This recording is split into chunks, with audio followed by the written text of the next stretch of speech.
si Pak Bangun. Dasarnya undang-undang, aturan. Nah, karena ini bela negara, konsepsinya sangat penting sekali. Ya memang negara ini harus dijaga. Kalau kita menjaga, masa iya orang luar? Tapi menjaganya ada secara fisik, seperti teman-teman Kocat. Ada yang menjaganya seperti Bapak yang dari KBN, FPN, sama PPI. Menjaganya secara literasi atau narasi. Jadi kalau kita melihat ada cikal bakal pemikiran yang salah seperti itu, jangan segan-segan menegur. Itulah namanya bela negara, membela. Yang kita bela negara kita yang ada nilai-nilai luhurnya. Itu kata kunci pertama sebelum saya masuk ke arah ke diskusi lebih jauh.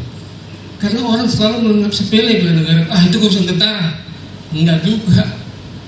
Wajib setiap warga negara. Kenapa? Yang negara dia jaga gitu. Jadi nggak ada. Di Aceh, ini saya ngomong konkret ya.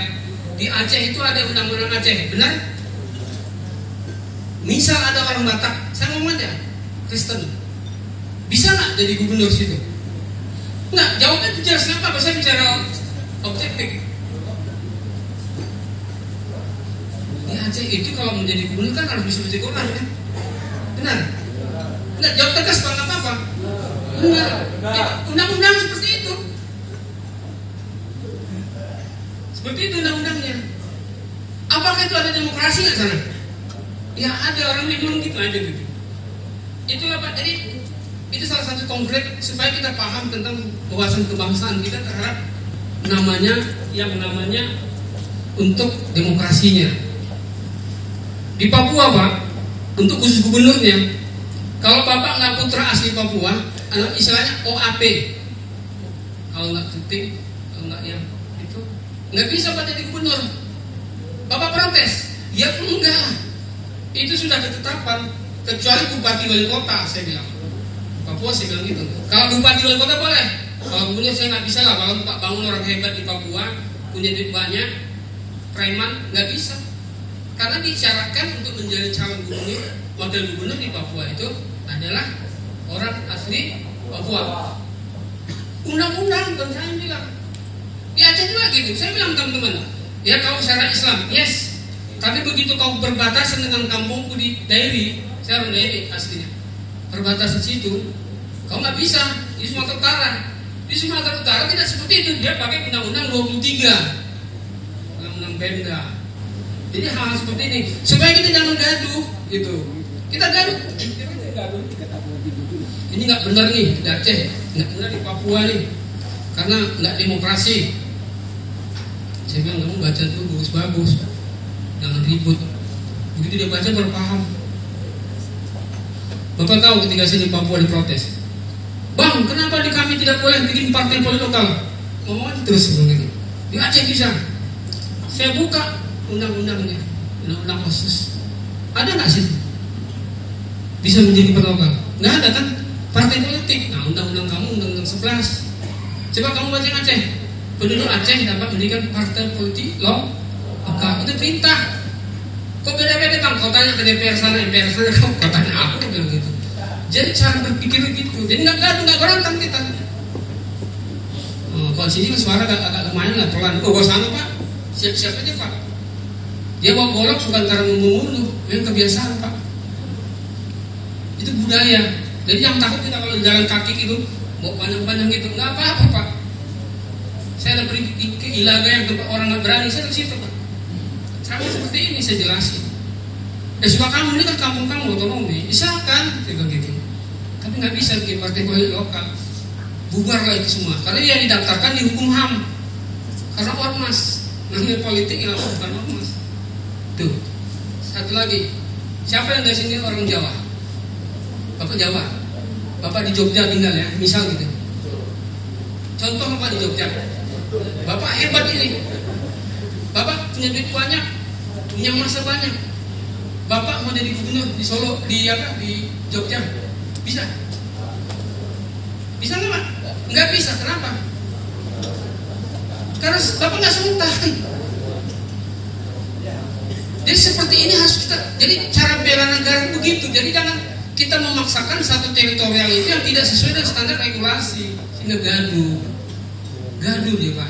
Gaduh itu kan karena kita. Nah ini saya pikir di internal teman-teman yang cashbanknya nggak apa-apa, saya langsung aja. Saya mau masuk ke Pancasilanya.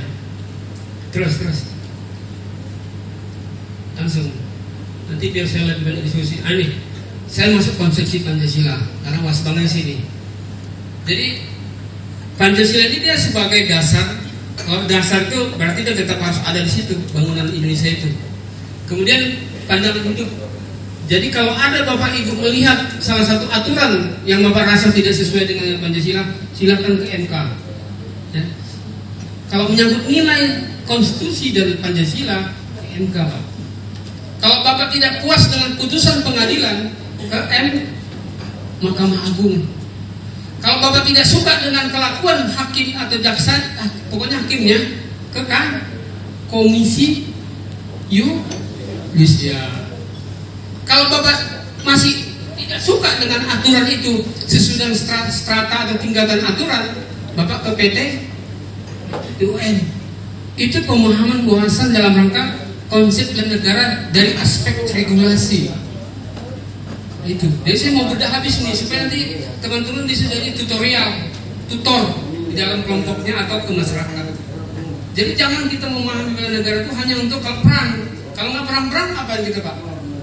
Ya, supaya juga ada teman-teman punya aktivitas yang bisa konkret di masyarakat. Jadikan peluang itu menjadi tantangan, sehingga tantangan menjadi peluang dan kemudian jadi uang buat kegiatan penyadaran kesadaran bela negara dalam pajak misalnya gitu. Ya apa Pak? Nah, mungkin bisa cari donaturnya, misalkan dibiayain oleh dan jadi karena Pancasila ini belum operasional, lanjut aja Pak.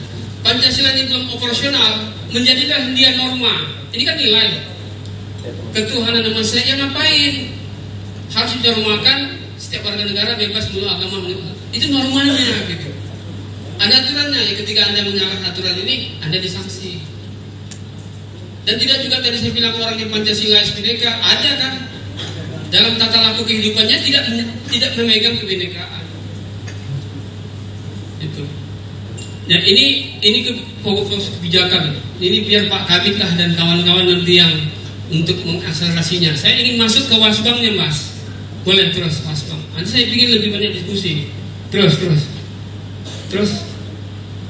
Nah ini tadi disinggung oleh Pak Kabit, kita ada ini pedoman pendidikan wasbang. Inilah salah satu bentuk kegiatan konkretnya dari yang dibuat hari ini, dasar hukumnya, sehingga kita disiapkan oleh penganggarannya.